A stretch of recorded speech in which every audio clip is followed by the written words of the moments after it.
Alright.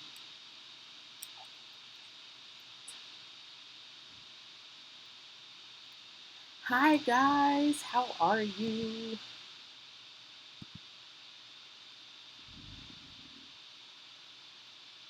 I hope everybody's well. Um, I know it has been a while uh, since I have been by to say hello, but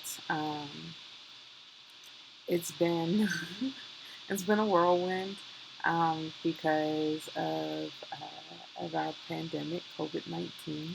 And with that, I had to close my shop. I had to shut down temporarily. So I've been actually being a boss bitch and finding financial resources for my business's health. Um, Learning this stuff is really, really interesting, and I'm really, really proud of myself. So before I tell you why I'm proud of myself, let me go ahead and tell you that the topic of this conversation is about um, where am I? It's a question that you would normally ask yourself, or you would want to ask yourself when you're doing any type of personal or self development. So whether it's in business, whether it's just growing friendships. Learning new things and just wanting to check in, that you always, you should stop and ask yourself, where am I? It's something I've always done. And I don't know why I always did it, but it was something that I would always ask myself, like, just check in with myself, like, where are you? What are you doing? What do you want to do? All those good things. So, today I was just, checking in with myself and, inviting you to check in with yourself as well about where am I. I took, or while I was writing my memoir, I was actually, it's one of the questions that's in my memoir. Where am I? Which is, obviously self reflection. But I started thinking about my journey into visual communication. Um, and what that looks like, or what it looked like for me, and how things kind of moved about and all that good stuff, um, which is a journey. So when I stop and ask myself, now where am I? It's, what have you done and what do you want to do next? How do you build on the things that you've already created? But before that, I used to ask myself, where am I? And there's a saying, jack of all trades, master of none. And I felt like, whether it was in high school in art, um, and even in college, and through like my tattoo journey, just trying to figure out, where am I in relation to art and visual communication. Is more of like a, where am I? What's my style? What's my creative voice? Where's my sweet spot? um, and what's crazy about that is that I used to always say that I was a jack of all trades, or a jack of all styles, master of none, because I'm well rounded and I can actually mimic a lot of styles if I want to. But I also get bored really easy, so I've never actually found styles that I'd be like, yeah, I want to go all in, or anything like that. But then here comes fucking kawaii life, and drawing cute things and all of that good stuff. And I started to see my voice actually come to life, and I started realizing that um, I'm more of a storyteller, which is a visual communicator. And in understanding that again, once I realized that I'm more of a storyteller, then I'm also a tattoo artist. So how do these things go together? And I started looking at what I enjoy doing a whole lot, which is more bespoke tattoos. And if you don't know what bespoke, and we'll get into it later on, I guess. But bespoke pretty much is a well tailored. It goes a step beyond just being custom. So bespoke used to actually be a word used for well-tailored suits that were more of like one-offs, and they were tailored to you, like literally to your form. So I do bespoke tattooing because I tailor the tattoo to that person's form, not just for flow, but also for placement, framing, and what I end up saying a lot about myself is on paper, I'm an illustrator, I'm a mangaka, which is literally a Japanese comic artist.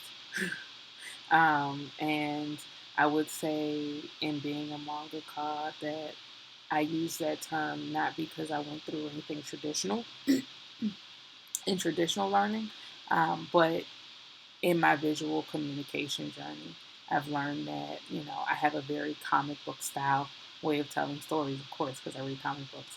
And specifically, it lends itself to more of like a Japanese style. A lot of times, excuse me, if you've seen my art, I do a lot of chibi and kawaii style, not just tattoos, but illustrations and such. You probably never seen my comic because I've only had like 2 issues come out, and then I opened my studio and I had to stop doing my comic.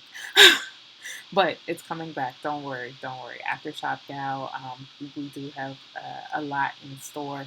Um, in terms of illustration and putting out manga and all that good stuff. But either way, I digress. And with digressing, um, but I'm a mangaka on skin, which means that all of those elements, all of those things that I would use on paper to tell a story on paper, I also do it on skin. And I repeat those things also, on any other medium that I use. So the way that I illustrate, the way I tell comic stories or tell stories in a specific comic style on paper, is how I've learned to, or how I now translate things onto skin. But before that, I had to learn a whole lot in terms of traditional, new school. What else? Black work.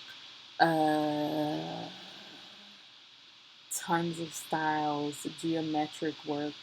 I'm trying to think because my mind just keeps going to the styles that I love and the ones that I want to do, and the ones that you see more of.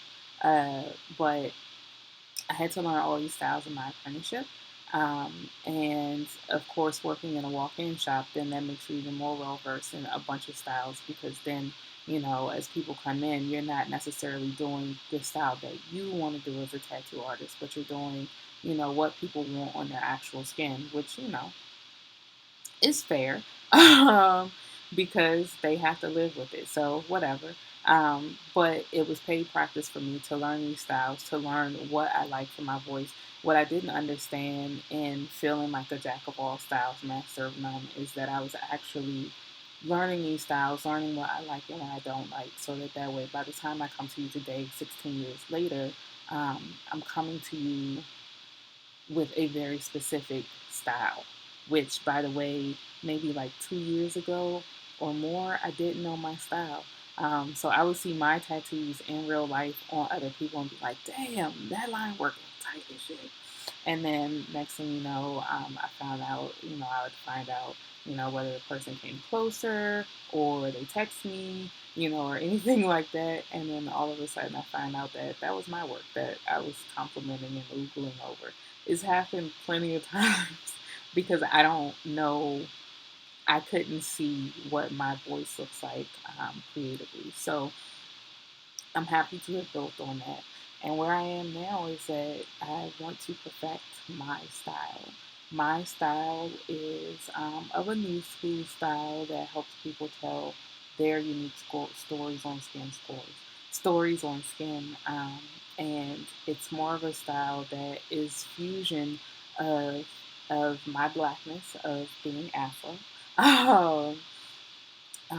So it's a fusion of an Afro style with Japanese or Japanese inspired, and putting those together. So everything that you see from me in terms of like my hobbies, and my actual lifestyle go into the tattoo in a way where it helps to tell your unique story, but in an art style that we can both enjoy. Um, I'm very excited about that, and I'm really, really excited because I want to do more large pieces now, um, where I can start to explore the full breadth of this style on skin, um, and and see what's going on there. I have a good portfolio of my particular style. However, I personally want to see more from me. I want to push myself, um, and I want that style to grow, so that it is my own authentic voice in tattoo. I used to have a question, or I had a question, when I was in my apprenticeship to Chris, that was like, if everybody's using the same tools, or similar tools, similar technique, then how do you set yourself apart? How do you stand apart? Um, as a tattoo artist. And, not only did he advise that I have to give an experience, um, but also to put myself into my work and create a creative style that would be all my own. And yeah, I created it. I don't know what it is. What the fuck?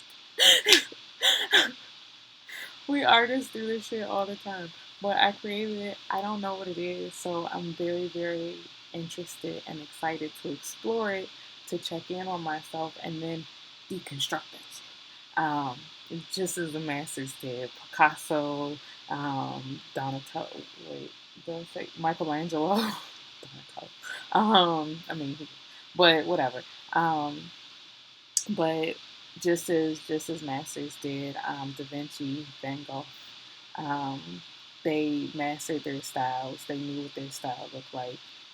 They learned the rules, and I'm sure they were probably all jack of all styles in their own right, until they were able to see, or given the opportunity, or take the opportunity. Like, you don't have to ask permission for this. I'm not asking permission to to explore my own style and then deconstruct it. But to seize that opportunity to actually take their style and take the things that they have learned in art and deconstruct it to create masterful works. Um, my favorite is always the sunrise,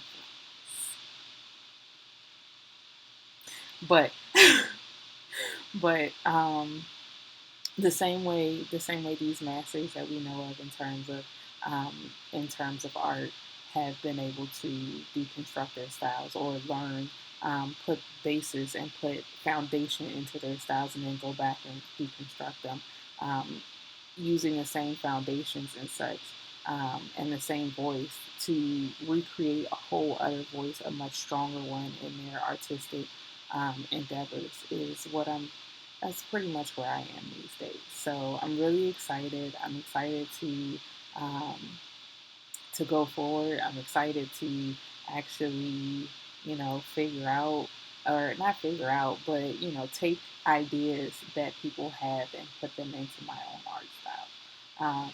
I'm excited to get back into the studio and draw. So look for new art from me. Don't know when, just know to look for it. Um, Look for new tattoos. Don't know when, just make sure you look for them. And if you're tired of looking and you're not sure when the next good thing is going to come out, or where I am on my journey, or you just want to create together, then pull up. Other than that, you can check out my memoir, Shop Gal, which talks more about my 16-year journey as a tattoo artist, from aspiring tattoo artist to 16-year vet to full-time creative entrepreneur and business owner. Um, I'm really excited about this journey going forward. Next 4 years, and I'll be considered a master tattoo artist. I'll be 20 years in. 20 years in. But I'll see you guys soon. Yeah, I'll see you guys soon. So, Jenna.